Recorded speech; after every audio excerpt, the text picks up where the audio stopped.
can it compete with the fastest, most efficient stick builder in your region? That's yet to be demonstrated to me. I believe it's possible, and I believe the technology is improving.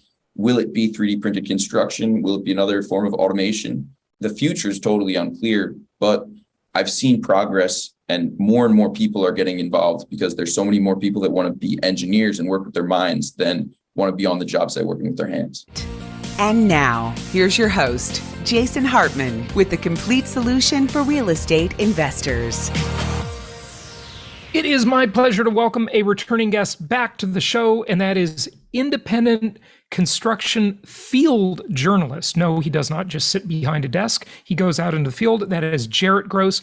He's an expert in 3D printed homes. Is this the future? Will this revolutionize construction and housing and maybe bring down the cost of housing? That's what we're going to find out today. He was on the show about a year ago, give or take, and it's great to have him back. Jarret, welcome back. How are you? Thank you. How are you, Jason? Good to have you. So give us the latest and greatest in the possibly disruptive technology of 3D printed homes. Well, the first thing I want to say, you introduced me as an expert. I'm of the belief there are no experts, especially in such an emerging field where there's no defined best practices yet. So until there's a clear thing to be an expert on, I know so many people that are amazing at the software, the materials, the hardware, but it hasn't all come together in a cohesive way to bring down the cost of construction yet, from what I've seen. But the progress they're making is incredible at scale around the world. Good stuff. Well, I can't wait to learn more. You've got a bunch of stuff to share with us, a bunch of videos and images to show us. And there are several different types of processes. There are lots of companies springing up that have different approaches to 3D printed houses, just a whole bunch of things here. So where do you want to start? Yeah. So since I talked to you last, I now have 305 companies on the list of automated construction firms, all hardware oriented. I don't follow any software only companies. And they've been progressing around the world rapidly. I try to cover them all, but there's simply too many to get to. With this podcast studio, hopefully I'll be able to reach many more of them at scale. But these companies are all chasing how to bring more technology to job sites around the world to address the problems in construction, hiring, the job market in construction for construction labor. It's so hard to find people that want to sweat at work 8 hours a day, 5 days a week, and for good pay. So if you can't find the people to complete the jobs and you need more homes in some regions, then to prevent the cost of housing becoming astronomical, eventually some kind of automation solution will be required. And short term, there's all kinds of macro, like the rates going up and down, prices fluctuate. But I'm not talking 3 years, 5 years. This technology could take 3, 5, 10, 15 years to perfect anyway. So the short term fluctuations like that, sure, housing can take a dip, but there's still long-term going to be a huge demand to replace human labor on the job site. So that's the goal that these 305 companies, I believe, are pursuing. 305 companies making large-scale 3D printing equipment, right? No, and the qualifications are very not set in stone. But for me, I want to see a job that would otherwise be done by a human being done by a machine and not using only software. So it has to build something. Construction, real estate is real estate, not software. So only software solutions, they're addressing the old problems of organization on the job site, but the new job site has a whole new way of collecting data. All that software is going to be trash. Okay. All right, good. Tell us more. Tell us about this one, if you would. So I'm over here watching this system print this wall, which is ultimately going to be about 3 meters high. And as it gets higher and higher, there are some human inputs. Automation is the goal fully, but some companies will try to tell you you can just turn the system on, press a button and go.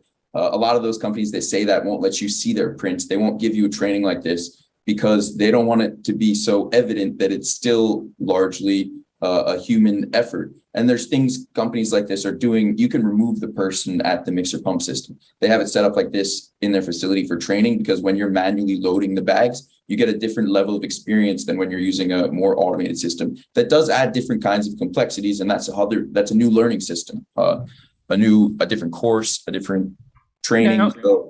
Now, this technology that they're using is the additive manufacturing technology that is all 3D printing, right? And what material are they using here? Is this just simple concrete, or tell us about the materials, maybe? This particular mix is from Kodor, and they made it for Seabay specifically. It is a dry mix that gets put into the mixer pump system, and then water and retarders added, and an accelerant is in the dry mix. So the retarder is so that the concrete doesn't harden within the hose, but it has so much accelerant in it, it has to be able to support each layer. You see, this is getting pretty tall. It printed this all in one go. Right. After 3 or 4 layers, it's pretty hard to the touch. And after 10 layers, it feels like solid concrete. I mean, you can move something like this in less than 24 hours. It still takes 28 days to cure fully, but it's solid very quickly. That's why you want to maintain flow through the hose.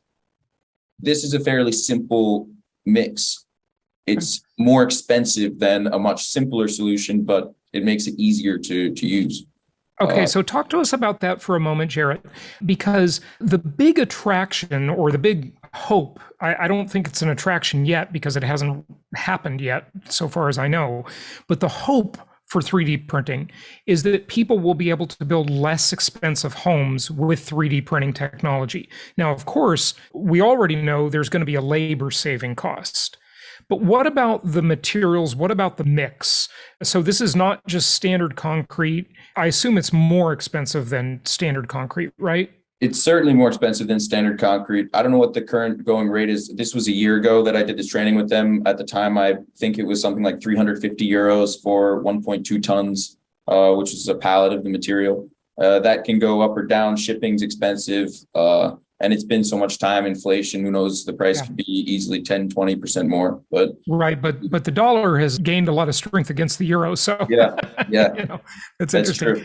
So the equation's going to have to be, what is the cost of this versus the cost of lumber or steel, for framing a house? Yeah, that's a great point you bring up. And it's very fortuitous for the 3D printed construction industry that this is the slide you chose to do it on, because this particular object would be extremely challenging to create with conventional methods. If you look closely, the concave, and then it also has kind of like diamonds, like scales almost. And so a custom shape that's one of a kind, you'd have to manually create the formwork for this.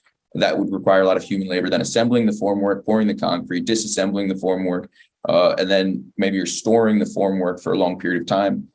An object like this would probably cost at least $5,000, if not more. I mean, it's a huge concrete custom block wall. That would be very bare minimum cost. But this object with the printed concrete, they were able to do it for less than like $800 in materials and time, if it's like $20 an hour labor. So yeah, you can definitely make some cool shapes that sort of defy the current architectural standards. No question about that. My real interest is decreasing the cost of a residential home from like an investor standpoint. So that's why this wall is not necessarily that example of like, can it compete with the fastest, most efficient stick builder in your region? That's yet to be demonstrated to me. I believe it's possible, and I believe the technology is improving.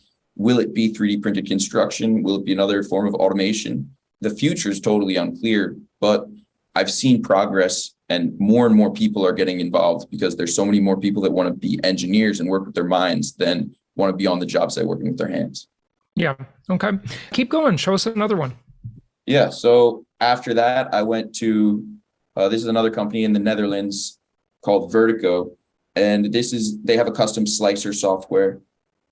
They printed these vases. These weren't the vases I designed, but in this video here, you see me with their designer creating a custom object with their parametric design in Rhino. So they created a script, and within that script, you edit simple sliders or numbers, and that changes the height, the size, and ultimately even the shape and design of the object. So somebody with no experience like me with this software was able to just sit down and after getting 10 minutes of instruction, create custom forms.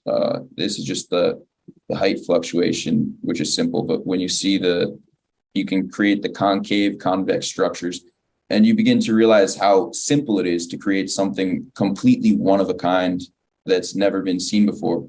And these are the real strengths of the 3D printed construction technology. If you're looking to spit out 1,000 of the same unit, there's probably a cheaper way to do that. In that case, the cost of the mold is a fixed cost that's negligible at scale. But for a one-off design, that mold fixed cost is untenable. This shows all the code behind it. So the G code speaks the printer's language, which is just coordinates point to point of like a map where it should go to.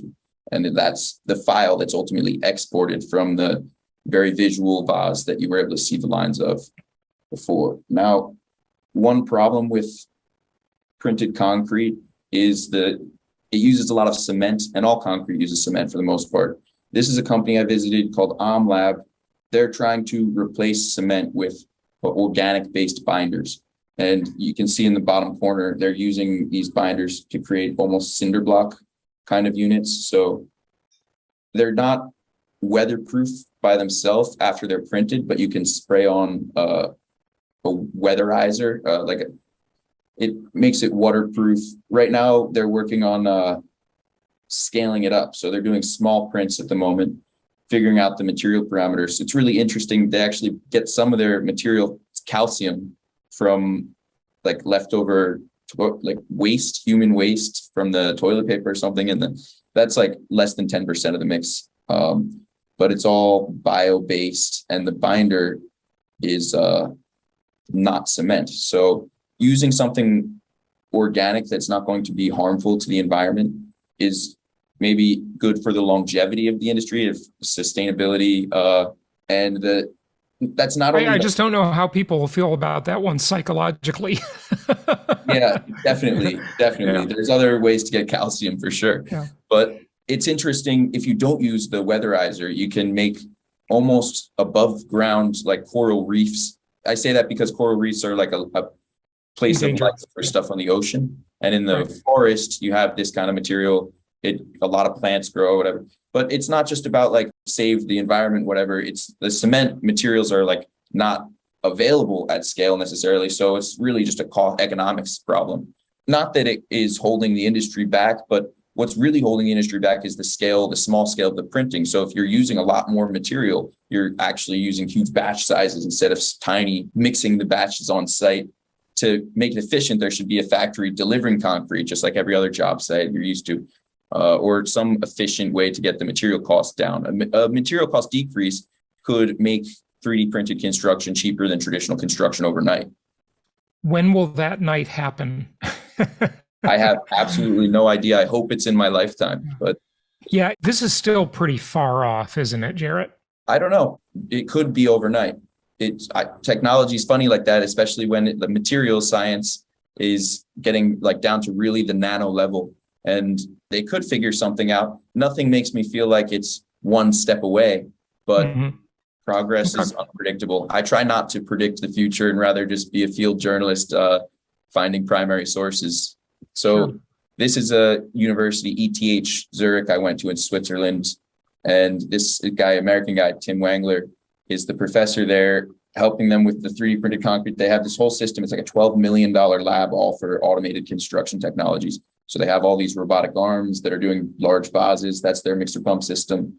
They were kind of using a similar material to Seabay, but they've done all this other 3D printing work with custom stuff, a lot of student projects and professors, PhD students. Even their roof is parametric designed. So it's helping explore things on the kind of less cost-effective side because they can absorb the cost of a $12 million facility to experiment with some of these high detail prints. Most of the projects I visit, though, are businesses because they have cost restrictions that lead to innovating technologies that are going to be more applicable, I think. So this is a project, kind of a combination between business and nonprofit, This is Perry with a Cobot printer in Arizona for Habitat for Humanity in Tempe. And I visited this project a ton of times throughout the progress, but you can see they used some custom contouring around the corner to create a lot of custom shapes. And is the entire house here built with a 3D printer? all of the walls are printed, the concrete walls, the gray sections, as you can see. The roof is stick built. They have solar panels on the roof. Here you can see the top section is lofted up of the roof. And it's a one-story house, but that lofted section is all stick built. And they really went above and beyond. They got a lot of sponsors. And the cool part of this project is they built 3 houses next door. So they have comps, the same exact size house built at the same exact time with a lot of the same labor. It is Habitat for Humanity, so it's not all paid labor, but it gave them a great understanding of what it took to build the printed house versus the traditional houses. I don't I got to tell you, I think I have mixed feelings about Habitat for Humanity. I've donated to them before, and I think it's a great cause, but the houses they're building are too elaborate. Why don't they just build more cheaper houses? We've got a huge homeless problem. It's like they're going to give a few lucky people these great houses, but what about all the rest of the people that are homeless, right? I mean, it's a good thing they got sponsorships for a lot of the high-end stuff on this house. Right. But I think they did this one. They saw the $10,000 house headline and they hoped it was possible. And they said it's worth the chance to do this one. Maybe we can really solve a big problem at scale. What they ought to do is sell those houses, use the money to build a bunch of small houses for more people. But anyway, yeah, it's interesting. They're not giving the houses away. The person does buy the house and they have a mortgage on the house. So it's not a free house, but it's not a market price house either. But yeah, I got it. So this is another house that's totally private market in Florida. This guy, James and Kendra Light, they are a married couple, GC team, and they printed this with a Cobot printer from Printed Farms. It's really interesting. They have great experience because a lot of these guys come into the industry as tech guys who are more interested in the printing than the construction. But people with more construction experience, construction experience is really important on a job site, not just in the actual building, but even just getting permits and the local regulations you have to follow, local subcontractor relationships.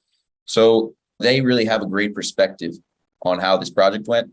They're now trying to do their next one with a different printer. They're going to print the same exact unit. So they'll have the same floor plan and they'll just have to change the G code. It'll be the same 3D model, sliced differently for the other printer. And then they'll have a great comp. There really aren't a lot of comparisons between different printers. These companies are hesitant to directly compete with each other. Why would they be hesitant to compete with each other? It's such a small market at the moment. There's usually only one in each city. So it's just a blue ocean industry that hasn't had too much contact with each other. They're not fighting over clients, really. This is the Habitat house at their ribbon cutting day. So here's the CEO, the Habitat guy. They painted the house. So, if you just look briefly, it pretty much looks like a regular house. Yeah, but that's a 3D printed house entirely right there, right? That is. The walls are all printed. And now we get to they're doing drywall on the inside, right? No, that one did not have drywall on the inside. Another Habitat house in Williamsburg did have drywall on the inside. Okay. Because it would really cut down the cost if you didn't have to drywall the interior. If you could simply 3D print the house and not drywall the interior, you still got to do cabinets, plumbing, electrical, HVAC, everything else, fixtures, faucets, flooring, et cetera. But if you could get away with no drywall, if the material on the inside was nice enough and the finish was nice enough to have a no drywall on the inside, that would be a really big advantage, I would think. Definitely. And you can always do that. There's no reason you would need to have drywall. The insulation goes between the inner and outer printed wall. So the drywall finish is just an aesthetic thing. Some people don't like the ununiform finish you can have sometimes on the concrete printers. I don't think the market would accept it without drywall if they could print it well enough, though, to pass, it might work, Yeah. This one uses really high-end, not free, like wood, natural looking wood on the inside instead of plywood. This is like ultra high-end, designed by Lake Flato for Icon in Austin, Texas. Yep. So it shows off a lot of like the custom features. This obviously isn't something that they were going for like super affordable housing, but the inner layer qualities, it's a feature rather than a flaw to have like the unique lines, and they leave it exposed intentionally. So there's all kinds of design. It's really unexplored in terms of what the printers can do. Most people do their first project like a box, square house. That's not the most cost-effective way to build. Now you can build a circle, which has, it's stronger. Yeah. It's also less wall per square feet. So it's more efficient to have a bigger area within the space. You spend less on the roof, less on the walls, and less per square foot ultimately on the project. Right. It's just difficult to build in a circle unless you have a machine that can do a curved wall precisely. But the application for that is only higher end homes, though, because those are beautiful architectural features, but they're very impractical. But they're great for aesthetics for sure. Well, when I talk about just a circle, that's not a high end home. If it's like an igloo structure, almost, it would be extremely cheap. I don't know if that's something people would want to ultimately live in, but that's why I really try not to predict the future and just look at what's being automated now, because it's going to be probably unpredictable. If I could predict it, I would have one of these companies myself and I would do my prediction, make $1 million. Got it. Yeah. So it's just that, and the reason I say it's impractical on the circular angles or circular finishes and so forth is that you can't furnish it. Right. Yeah, the space is hard to use. Right. So in a small house, you got to use every square foot. Right. In a big, glamorous house, you can afford to have we'll call it the architectural waste for aesthetics. Right. Yeah. Which brings into question, how much are you automating? Maybe it's cost free to create custom furniture with the printer that contours the custom walls, or I keep a very long-term perspective, and I always hope that something can be automated further. As I introduced on this call, I haven't seen compelling evidence that this technology is making construction cheaper yet. So if you're asking me to prove that, I'm not going to be able to. I know. We can only kind of shine the light the best we can to illuminate places it may go. It may become more cost effective. Some things won't change, like how the availability of sand is unlikely to change, but other things will change. So we saw that. And by the way, folks, I should mention there is a sand war going on right now. Even sand is in short supply, and there are a lot of fights over sand going on in the world right now, amazingly, because certain types of sand will work for concrete and other types won't. You can't use sand that's been brushed around in the wind too long, like the Sahara. It has to be like recently crushed. If it's too smooth, it will fall out of the cement. So this is a house also custom, but not as rounded corners. So the interior of this is just a plain 4 walls house, but the exterior panels are, I think it's like 138 or something. That's a total, probably incorrect number, but all the panels on the other building were 3D printed and custom. So none of them are alike. They were printed offsite and brought in. This is called the halfway house. It's like on the 9th hole of a golf course in Abu Dhabi. So that was designed by Louis Curdy, and it's just another example of how printing can be custom. The good things about concrete printing. Now, it's not all about concrete printing. There's other ways to automate construction. These guys, Terran Robotics, are trying to use this drone and AI to teach the drone how to fly, and then use this claw to pick up adobe, which is a dirt, straw, clay mixture, and place it ultimately to be able to build. And they're in the rudimentary phases. It's an expensive robot, so they have it in a cage and it's hoisted with some safety straps, but it is flying and supporting itself, stabilizing for the claw with AI, which is a little more challenging than it might look, but they're working on the precision of being able to drop it in place. It communicates with all those QR codes at the bottom and plugs into that custom cart over there. So this is another way that construction could be automated. And then the beauty is, unlike a concrete printer, this thing's basically ready to go as soon as you roll it off the cart. There's no giant gantry assembly, and it's slow, but time doesn't matter if you reach full automation, because eventually you press go and walk away. Right. Now, the energy cost, of course, matters, but this is low energy compared to a concrete printer, fortunately. But it'd be interesting at scale, low energy per minute, but how long does it take? It would matter a lot, I guess, on the path.